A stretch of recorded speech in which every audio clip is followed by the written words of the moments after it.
Okay. Oh, by the way, I did post those things up last night, and I'll try it again today. So they should be up on YouTube. They need to get up there. So this should help. And they have different, titles according to the material. Like one's called atoms and ions and isotopes, and another's called molecules, and another's called electronegativity, things like that. And there's like 70 or 80 cell biology, no, maybe about 40 or 50 cell biology things posted up on YouTube, each with a title. Most of the rest of those are going to be for future parts of this lecture. I'm just trying to catch up so we have a complete video library of all this. So once I get to proteins, I get to stop using that thing, which will be nice, and stop using up gigabytes of data. It's about 2.5 gigabytes each lecture. It's a lot of data. Good thing I have a big hard drive at home to store all that stuff. Okay. Oh, well, we should keep this here. All right.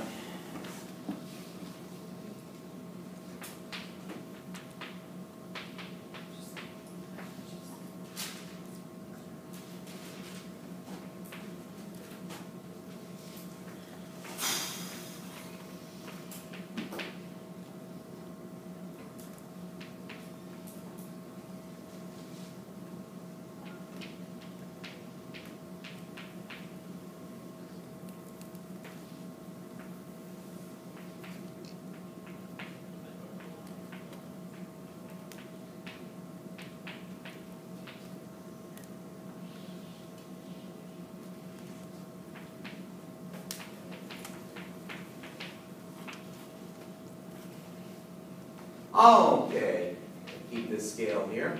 All right, well, okay.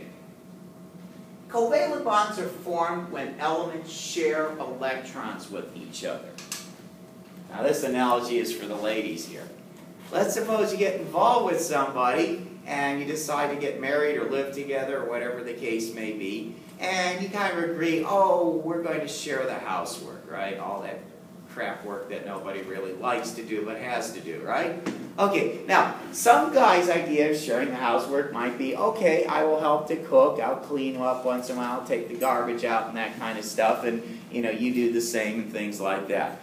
Other guys' ideas of how sharing the housework is you cook, you clean, you take the garbage out, you open up my beer bottles, and I sit on the couch drinking them, and then you throw them away from me. Okay, oh, I see some familiar faces, right? Yeah, some of you guys have rode that train, right? By the way, I belong in the former category. Just ask my wife, Okay. All right. So not every guy's idea of sharing the housework is the same as everybody else's, right? Some share it pretty evenly. Oh, I see a few of you guys have been through. A few of you folks have been there, done that, right? And some really have a very uneven idea of what sharing the housework is. Now, likewise, that's true with sharing valence electrons in covalent bonds. Not everybody, every combination of atoms share electrons evenly. And that's where you can get some significant and important differences. Now, let's suppose, for instance, we take two elements that are very close on the electronegativity scale, carbon and hydrogen. They're quite close together. They're almost an even match. So we make methane. And what I'm going to do here is I'm going to put the shared pair of electrons, and if it's evenly shared, I'll put those pairs right between, midway in between the different atoms. And if it's unevenly shared, I'll put them closer to the atoms that's doing the uneven sharing, the guy that doesn't do any of the housework. Okay, so we take a look at carbon and hydrogen. The electrons are shared quite evenly.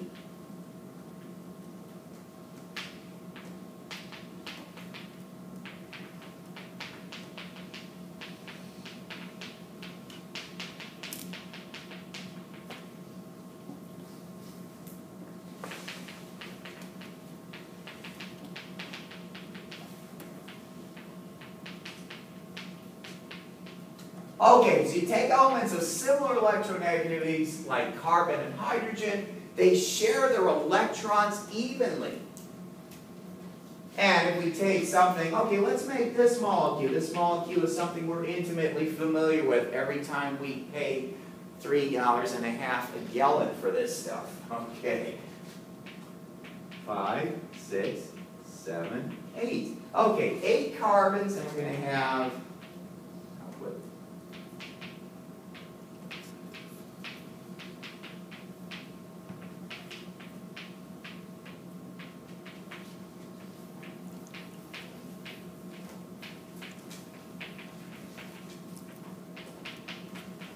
and so on. I won't complete the molecule. This molecule, of course, is octane. It's the major component of gasoline. That's why it costs $3.50 a gallon. Okay, so that's octane. Okay, so all these things share their electrons evenly because we've got two atoms that are very similar in how electronegative they are. Now, on the other hand, let's take a look at a couple atoms that are much more different, sort of a mixed marriage here, that are reasonably far apart in how electronegative they are. As a matter of fact, what we'll take is hydrogen and oxygen. Oxygen is the second most electronegative atom around. Hydrogen is midway in between. So we take oxygen. Oxygen is going to form covalent bonds with each of the two hydrogens. That way it gets a filled shell. But oxygen is far more electronegative than hydrogen is. So what happens is those shared pairs of electrons spend about 80% of their time around the oxygen, and the poor hydrogen has no electron at all about 80% of the time.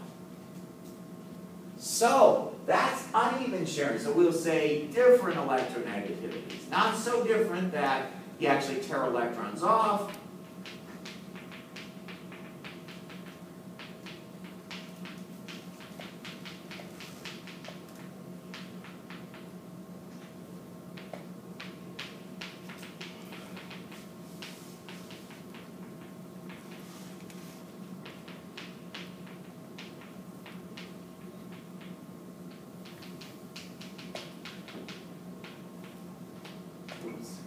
So we have unequal or uneven sharing of valence electrons. The valence electrons here in water are going to spend the majority of their time around that oxygen atom and not so much around the hydrogen atoms. So that's why I put these electrons very close to the oxygen, because that's where they spend most of their time. Now that kind of covalent bond, it's still a covalent bond, but it's different. We call it a polar covalent bond. Let's see what happens here. Most of the time, in this case, the oxygen has a filled shell. But that means most of the time it has 2 extra electrons. So that oxygen atom is going to have an overall partial negative charge, because more often than not, it's got an extra 2 electrons. And I'm going to represent those partial charges as a charge in parentheses, to say it's not a full charge. We haven't completely torn the electrons off the hydrogen. We're coming pretty darn close. And likewise, the poor hydrogens, most of the time they have no electron around it at all, so they have a partial positive charge. So this kind of molecule has a region of electrical charge. It has a negative and a positive end. Or we could say a negative pole and a positive pole. And we call these kinds of molecules polar molecules. And they have regions of partial electrical charge.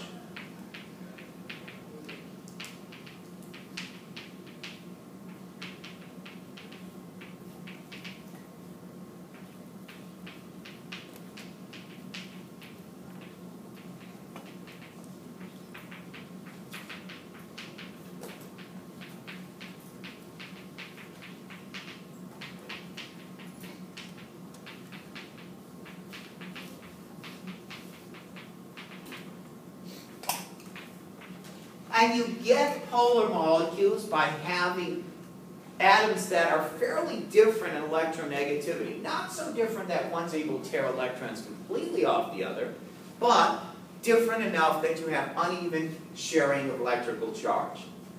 Now these molecules here, let's look back at octane and methane. They're sharing their charges they're sharing their electrons quite evenly.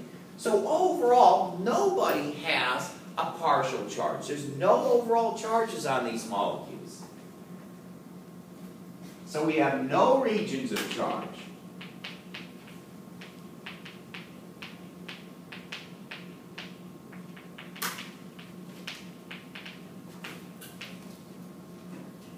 And we call these molecules nonpolar. Because, of course, they're not polar.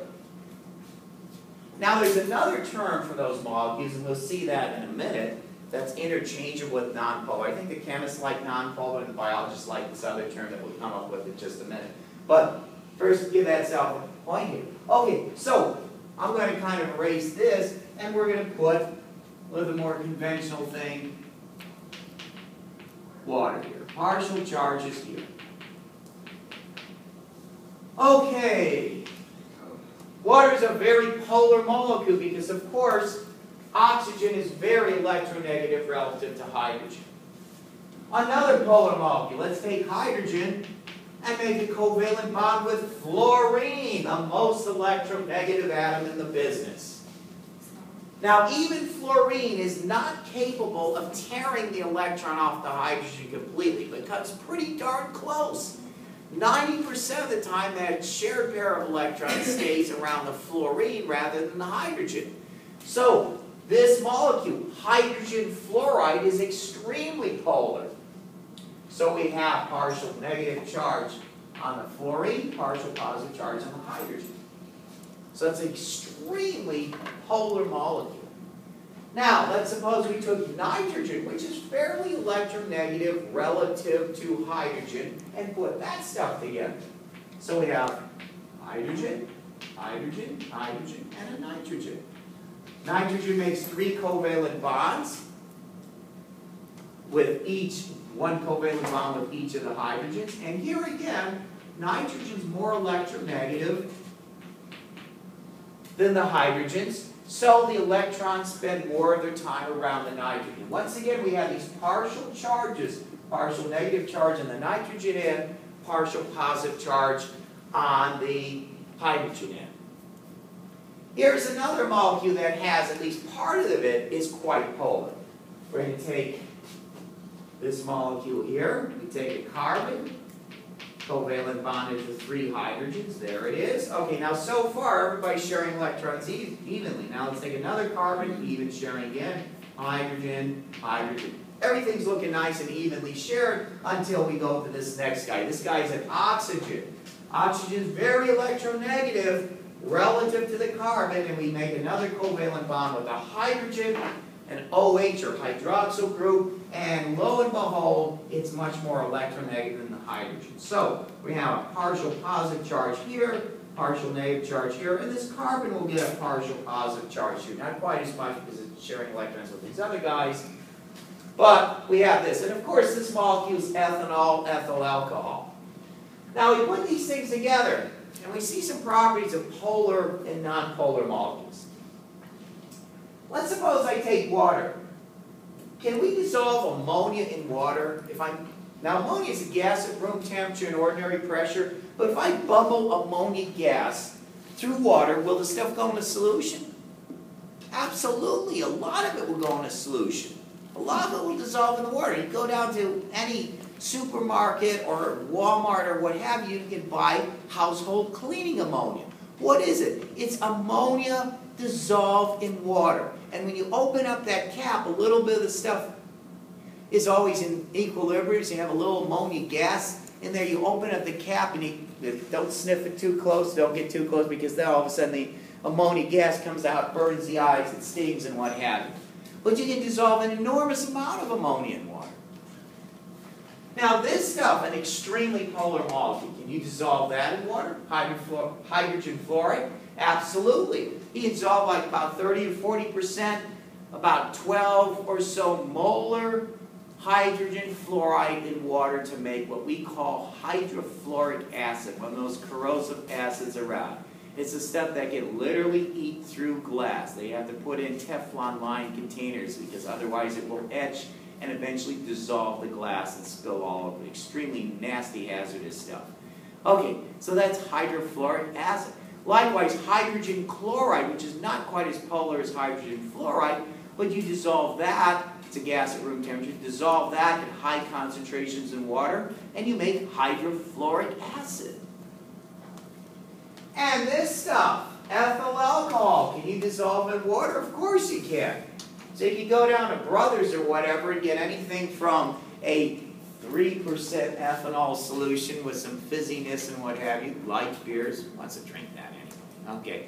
You can get some real beer, 4 or 5 or 6%. Wine, maybe 10, 12, 15%. Or, you know, some kind of liquor or something. Most of them are about 40% ethanol. Or if you want to, trust me, I do not advise that I try this when I was a student. It's not recommended. Okay, if you want to test out how much courage and manhood you have, you do the old Everclear or Galen's at 95%. Yeah, oh man, oh, that is nasty, nasty stuff. Get the 120 proof from Wisconsin. Yeah, that's bad enough. Yeah, but the 190 proof is really, it just sears all the way down your esophagus and into your stomach. But anyway, it tells you something, although I don't advise drinking stuff at that high concentration, trust me. But it tells you that ethanol and water are soluble over just about any concentration range, anything from 0 up to very close to 100%.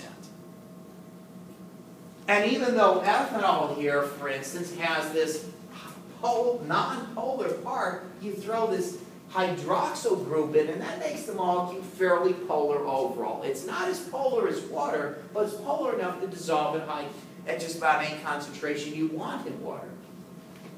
So basically, all of these polar molecules we can dissolve in other polar molecules.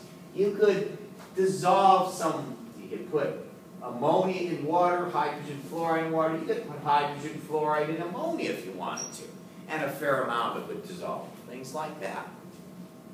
So we can generalize here with some of these examples that polar molecules are soluble in other polar molecules. That's a general kind of thing.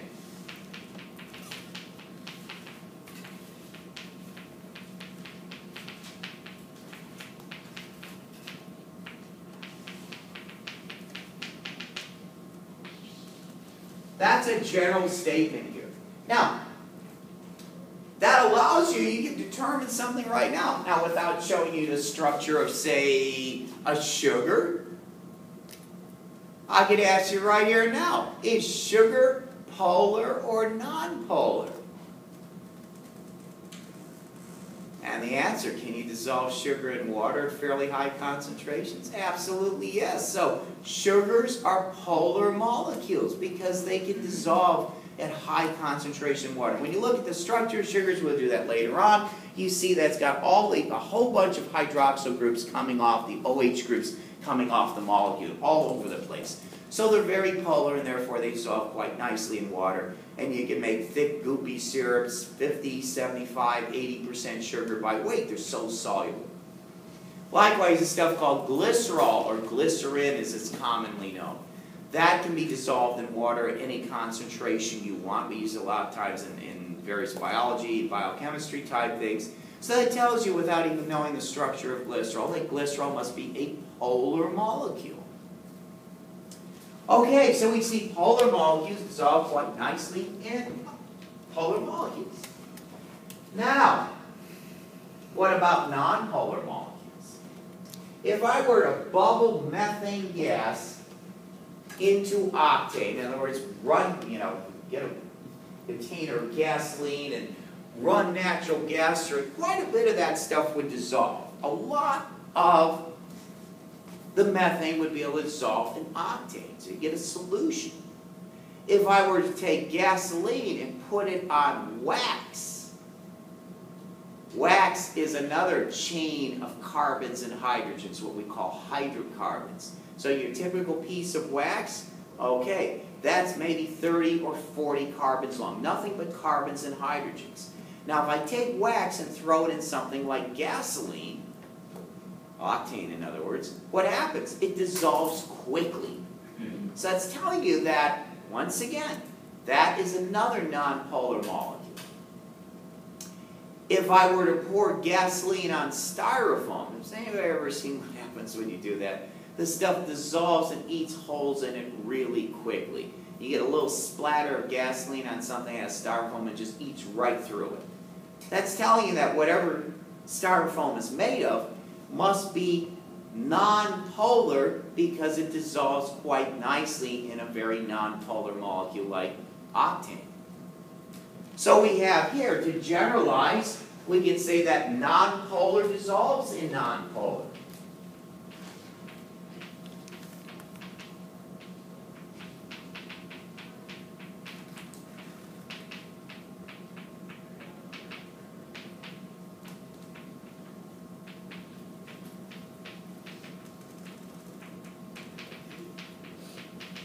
So that's another important point. Nonpolar molecules dissolve quite nicely in other nonpolar molecules. I just gave a few examples here. Wax dissolving gasoline, gasoline dissolving styrofoam real easily and things like that. Okay, and polar molecules dissolve in other polar molecules. Now what happens if you take polar and nonpolar? Okay, what happens if you're filling up your tank on a rainy day and you overflow your tank a little bit, some of it spills on the ground, it spills on the wet ground stuff, or spills in a puddle? What happens to it? It floats on the surface, right? It doesn't dissolve very well. What happens if you're British Petroleum and you have a well blow up because you ignored all kinds of safety standards, and millions of gallons of crude oil go into the environment? Does the stuff dissolve in water? No, it floats to the surface or clumps together to form tar balls and oil balls and things like that, and then they float into the local ecosystems and estuaries and trash it. Okay, that's what happens. I mean, there's still damage in some of those areas. Okay. Once again, so that stuff, those nonpolar molecules that are found in crude, that crude oil is made of, they don't dissolve very well in water either. Wax is a good barrier against water. Wax is a long-chain hydrocarbon, a bunch of them, and they're nonpolar. And what happens? If you put water on wax, it beads up because it does not want to be in contact with that surface. So nonpolar molecules and polar molecules can't stand each other. In fact, that gives us the term for an alternate term for nonpolar molecules. Now, water is one of those polar molecules around, and any kind of nonpolar molecule that comes in contact with water stays away from it. It will bead up on a solid nonpolar surface, it will float to the top or sink to the bottom or whatever, but what nonpolar molecules won't do is dissolve in the water. It's almost like they hate the stuff or are afraid of it. So that gives us, and this is what's more commonly used in biochemistry, we call nonpolar molecules hydrophobic, literally water-fearing.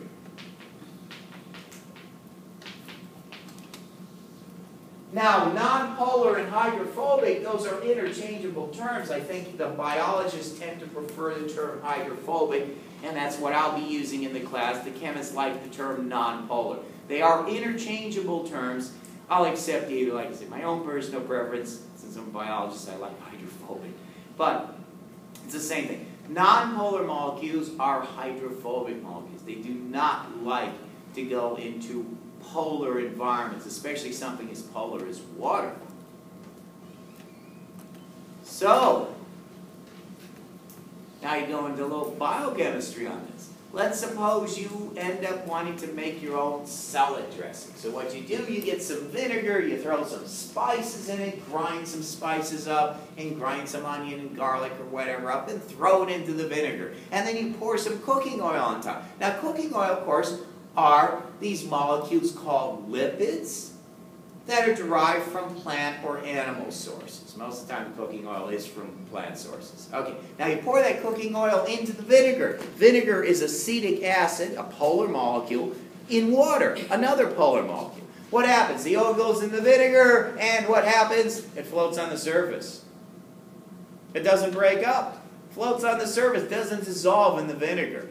So when you actually have to use the salad dressing, you take it and you shake the daylights out of it, so you break up the little droplets of oil, little tiny droplets, and then you pour it on your salad. But after a while, you let it sit, and the stuff floats back up. The droplets coalesce, and the stuff floats back up the surface again. It's telling you that the lipids in that cooking oil are very hydrophobic. Now, by the way, the reason commercial salad dressings don't do this, they throw in substances that have both polar and hydrophobic characteristics. They call them mono and diglycerides and a few other things.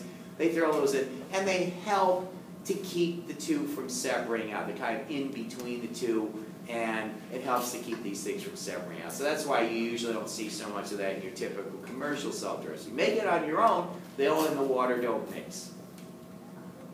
So that's telling you that these lipid molecules are hydrophobic.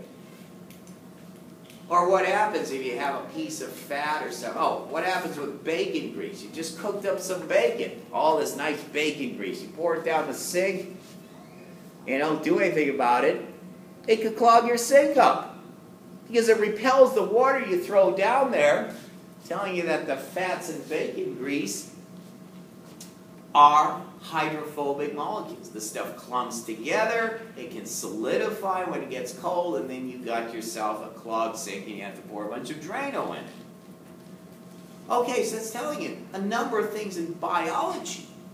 You're dealing with polar and nonpolar molecules, or polar and hydrophobic molecules. Now, inside cells and organisms, about 70% of the mass of a cell, and about 70% of our body mass, is water.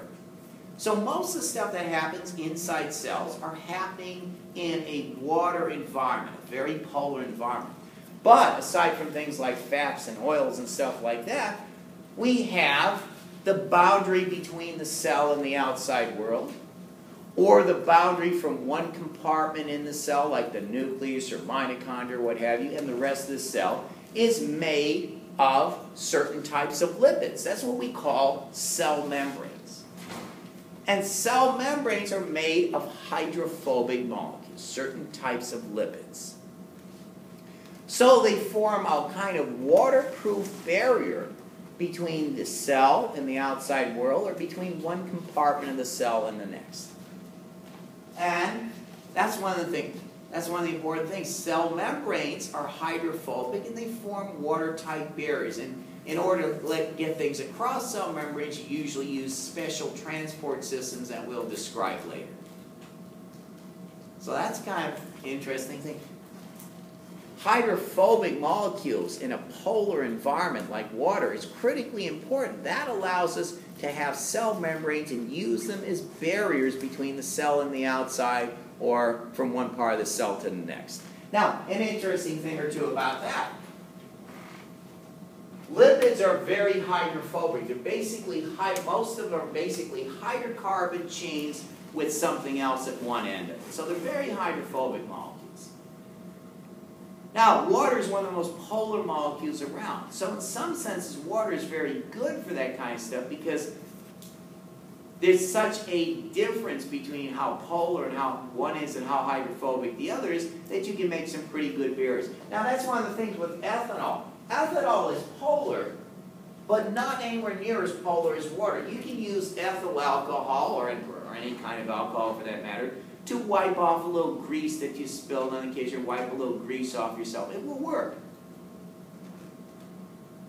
Now, if you happen to have ethanol as a substitute for water, your cell membranes would be very leaky. They wouldn't quite dissolve in it, at least not very much, but the cell membranes would not form anywhere near as good as barriers. As a matter of fact, that's what happens when a person drinks probably far too much. That ethanol goes up in your bloodstream, gets up in the central nervous system, and it starts affecting membrane integrity in the nerve cells. So the nerve cells aren't functioning quite up to par, so you end up, having trouble driving, bad idea, slurring your words a little bit, stumbling over things, passing, throwing up, well, that's because it irritates the stomach, passing out. And of course, if you drink far too much ethanol, like a lot of Russians do, it can actually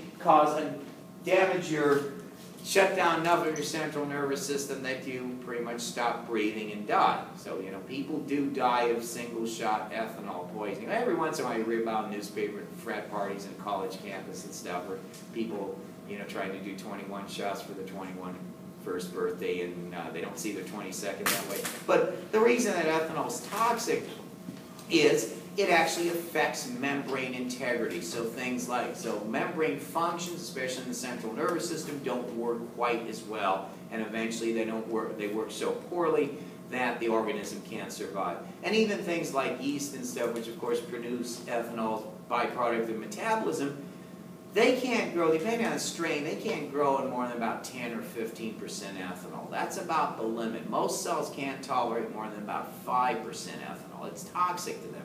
But people are like wineries and stuff, they're breeding yeast, they're getting strains that can tolerate higher ethanol levels so they can make their products. Anything more potent than that, you have to distill it. You can't make something that's 40% ethanol by microorganisms and have them survive. Okay, so, and likewise, ammonia would not being as polar as water, would also not be a terrific solvent in place where, besides ammonia is liquid only at very cold temperatures and stuff. So, we have an extremely polar molecule. That's a major component of our cells, a major component of our tissues.